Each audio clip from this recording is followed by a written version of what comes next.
আসসালামু আলাইকুম রহমতুল্লাহ। আশা করি আল্লাহর রহমতে ভালো আছেন। আমি আলহামদুলিল্লাহ ভালো আছি। সম্মানিত ভিউয়ার্স, আমি গত ভিডিওতে আপনাদেরকে বলেছিলাম যে ব্লাস্টুজার ফ্লাই লার্ভার খামারটি বন্ধ করার কারণ নিয়ে একটি ভিডিও বানাবো। তো আজকের ভিডিওতে আমি আলোচনা করব আমি কি উদ্দেশ্য নিয়ে ব্লাস্টুজার ফ্লাই লার্ভার খামারটি চালু করেছিলাম আর এখন কেন বন্ধ করে দিলাম, আর খামারটি করে আমার কতটুকু লাভ হয়েছে কতটুকু ক্ষতি হয়েছে তা আজকের ভিডিওতে আমি আলোচনা করব। আর যারা নতুন খামারি আছেন, বিএসএফ খামার করবেন, তাদের প্রতি আমার পরামর্শ থাকবে আপনারা কি খামার করবেন কি করবেন না। তো পুরো ভিডিওটি মনোযোগ সহকারে দেখুন, আর আমার চ্যানেলে নতুন হয়ে থাকলে অবশ্যই সাবস্ক্রাইব করুন। তো আমার ব্লাস্টুজার ফ্লাই লার্ভার খামারটি তৈরি করার পিছনের প্রধান উদ্দেশ্য ছিল যে বর্তমানে রেডিফিডের দাম কমিয়ে রেডিফিডের বিকল্পে রেডিফিডের পাশাপাশি ব্লাস্টুজার ফ্লাই লার্ভা খাইয়ে মুরগি পালন করা। তো বর্তমানে রেডিফিডের দাম যেভাবে বেড়ে গেছে, এভাবে রেডিফিড খাইয়ে মুরগি পালন করে আমরা যে কাঙ্ক্ষিত সফলতা অর্জন করা তা করতে পারিনি। তো এই জন্য আমি রেডিফিডের পাশাপাশি ব্লাক্সিজা ফ্লাই লার্ভা খাওয়ানোর জন্য, খরচটি কমানোর জন্য ব্লাক্সিজা ফ্লাই লার্ভার প্রজেক্টটি করি। আর আরেকটি প্রধান উদ্দেশ্য ছিল যে বর্তমানে বাজারে যে রেডিফিড পাওয়া যায় তার মধ্যে প্রোটিনের কিছু ঘাটতি থাকে। এই ঘাটতি মুরগির মধ্যে পূরণ করার জন্য আমি ব্লাস্টুজার ফ্লাই লার্ভার খামারটি করি।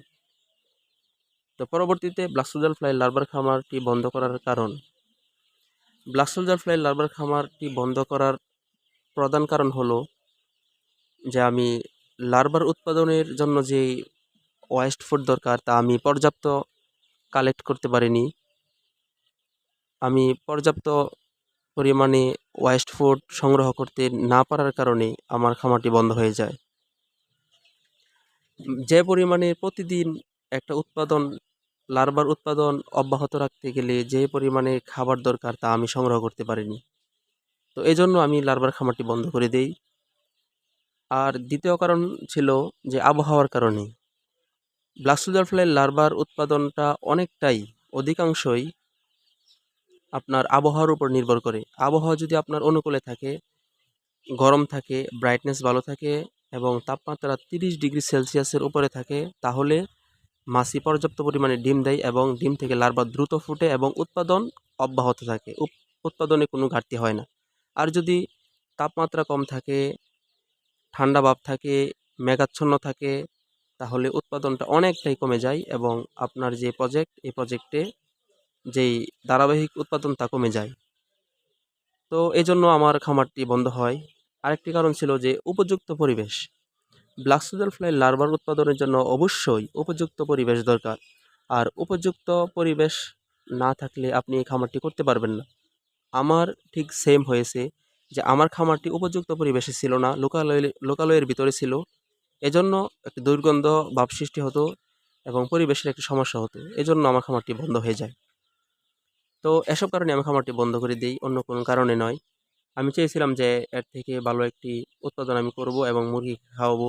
আমি গত ভিডিওতে আপনারা দেখবেন, আমার কিছু ভিডিও আছে ইউটিউবে, যে আমি বেশি লার্ভা খাওয়াইতে পারি নাই। 100 ব্রয়লার মুরগি নিয়েছিলাম যে লার্ভা খাইয়ে পালন করার জন্য, কিন্তু আমি পর্যাপ্ত খাওয়াইতে পারি নাই এই উৎপাদনের জন্য। এই জন্য আমার খামারটি বন্ধ করে দিই, অন্য কোনো কারণ ছিল না। তো আমার কি লাভ হয়েছে আর কি ক্ষতি হয়েছে? আমার যা আমার লার্ভা উৎপাদন করতে যা ক্ষতি হয়েছে তার মধ্যে একটাই, যে আমার যেই প্রজেক্টটা ছিল এই প্রজেক্টের কিছু হাউস বানাইছিলাম, মশারি, অন্যান্য সরঞ্জামাদি ব্লাস্টুজার ফ্লাই বাবদ কিনেছিলাম, এগুলো আমার ক্ষতি হয়েছে। আমার তেমন কোনো পরবর্তীতে কাজে আসেনি, এগুলোই আমার ক্ষতি হয়েছে। তার আনুমানিক খরচ প্রায় 50,000 টাকার মতো আমার লস হয়েছে ব্লাস্টুজার ফ্লাই করে। আর লাভ হয়েছে আমার ব্লাস্টুজার ফ্লাইয়ের খামার করে, আমার লাভ হয়েছে এতটুকুই যে আমার একটা অভিজ্ঞতা হয়েছে এটা কি করা যাবে কি যাবে না, কোন পরিবেশে করা যাবে কোন পরিবেশে করা যাবে না। তো এতটুকুই আমার হয়েছে যে আমি এখন বুঝতে পারছি যে এটা কি আসলে মুরগির মধ্যে প্রয়োগ করা যাবে কিনা এবং উৎপাদনটাকে অব্যাহত রাখা যাবে কিনা, এই অভিজ্ঞতাটা আমার হয়েছে। এবং কেউ যদি নতুনভাবে ব্লাস্টুজার ফ্লাইয়ের খামারটি তৈরি করতে চায় তাহলে আমি পরামর্শ দেব, এতটুকুই আমার লাভ হয়েছে। তো আমি আজকে বলেছিলাম যে আপনাদের যারা নতুন খামারে আছেন, ব্লাস্টুজার ফ্লাই লার্ভার খামার করবেন, তাদের বিষয়ে আমার একটি পরামর্শ থাকবে। আপনারা যদি রেডিফিডের পাশাপাশি ব্লাস্টুজার ফ্লাই লার্ভা খাওয়াইতে চান, তাহলে আপনারা অবশ্যই এ বিষয়ে বিস্তারিত জানবেন, বুঝবেন, তারপরে প্রজেক্ট করবেন। নিজে ক্ষতিগ্রস্ত হয়ে বুঝবেন এমনটা নয়, অন্যের ক্ষতিগ্রস্ততা দেখে নিজে শিখবেন, নিজের ক্ষতি কিছুটা হলেও এড়াবেন। তো আমি নতুন খামারিদের প্রতি আমার যে পরামর্শ থাকবে যে আমার যে ৩ কারণে আমার সমস্যা হয়েছে, এই ৩ কারণ কি আপনাদের হবে কিনা? এটা আপনারা চিন্তা করবেন। আপনারা কি পর্যাপ্ত ওয়েস্ট ফুড আপনারা সংগ্রহ করতে পারবেন কিনা? উপযুক্ত পরিবেশ দিতে পারবেন কিনা? এবং কৃত্রিমভাবে এই পরিবেশটাকে, এই তাপমাত্রা, এই আবহাওয়াটাকে আপনি ঠিক রাখতে পারবেন কিনা মাছের জন্য?